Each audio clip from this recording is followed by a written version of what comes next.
good morning. You're on the stage of Nixon TV, your official stage of people who wanna know and the places we want to go. Narito po tayo sa Home for the Aged. Narito po tayo ngayon sa National Press Club kung saan nagtitipon people ang mga dating makagaling na empleyado ng Philippine Journalists Incorporated. Nandiyan po sila lahat. Salubungin po natin sila.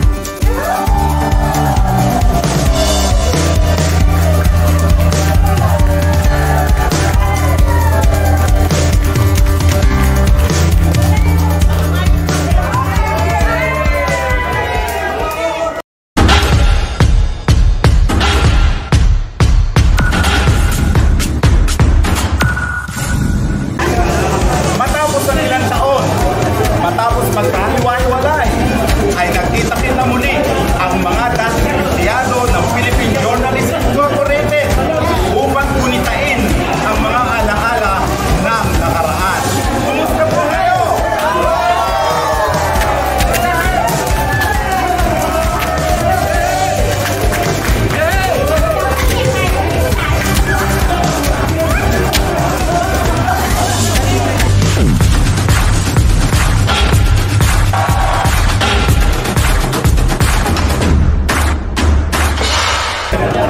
Hindi matatawaran ang mga kakayanan o mga nag-contribute ng mga tao ito sa Philippine Journalists Incorporated na mayagpag ang CJI sa umaga at hanggang gabi dahil sa kagagawan ng kanyang mga empleyado. Ngayon, nagkita-kita muli kami dito sa National Press Club. Samahan niyo kami!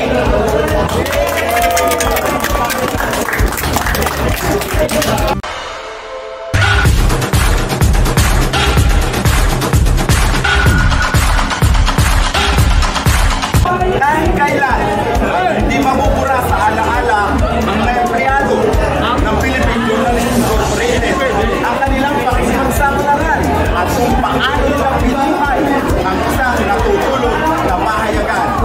Kami po ay nandito para gumitain ang suribahin ang lahat.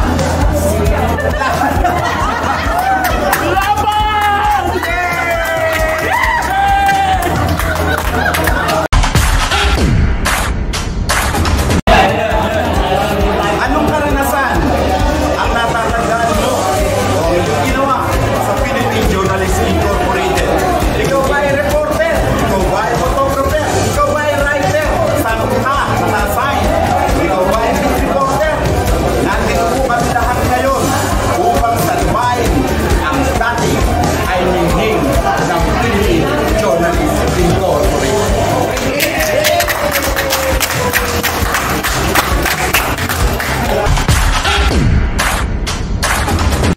Subalit, bago natin tunghayan ang naganap na pagsasama-sama, halina at magbalik tanaw tayo sa kauna-unahang pagtitipon ng samahan na ginanap noong December 2019.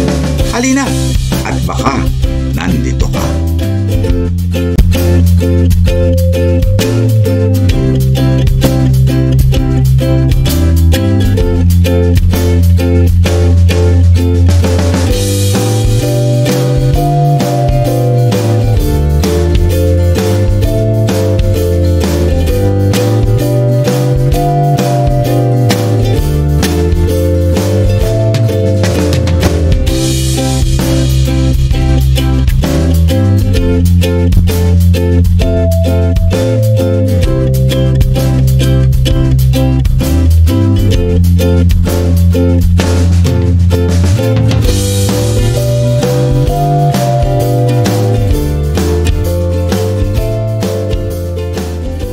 Isa-isa lang yan kasi 120 lang yan. So yun ay susunod natin yung full souvenir para sa picture taking natin.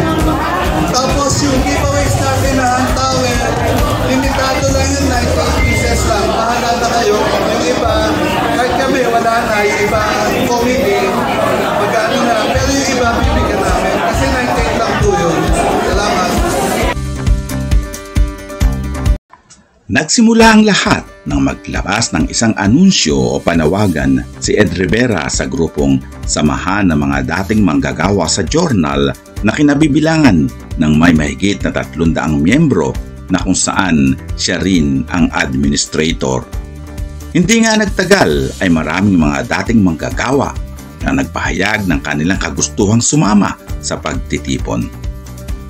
Marami ang hindi nakarating, subalit sila ay nag-donate naman ng kaunting halaga para sa mga pang-raffle na ikinasiya ng lahat. Ito ang pangatlong get-together ng grupo at matapos nga ang pandemya ay nagkasundo sila na muling magkita-kita upang sariwain ang nakaraan at kumustahin ang ilang mga kasamahan na matagal na ring hindi nakikita. Sobrang kaligayahan ang naramdaman ng bawat isa sapagkat muli ay sama-sama silang nagbalik tanaw sa mga araw nila sa Philippine Journalists Incorporated o Journal kung saan ay naging bahagi sila ng kaningningan nito sa larangan ng pamamahayag. Hindi kumpleto ang grupo, subalit naniniwala si Ed Rivera at ang mga kasamahan nito ay muling magkita-kita ang mga dating manggagawa sa mga darating pang panahon. Tell the world that journal still exists after 50 years. Andito ba tayo? Kaya lang, meron na nakakalungkot, nawawala na talaga. Pero kung nag-isip lang sila. At nagsimula na nga ang kasiyahan.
lamang ba ang magagandang panahon ginugol ng mga empleyado sa Philippine Journalists Incorporated. Subalit, para sabihin ko sa inyo, kami ay narito at patuloy kaming aalala sa mga bagay na pinagsamahan ng mga empleyado sa Philippine Journalists Incorporated. Wala man, hindi man siya ngayon gaano kalingning, nagniningning pa rin ang mga tao sa likod ng Philippine Journalists Incorporated.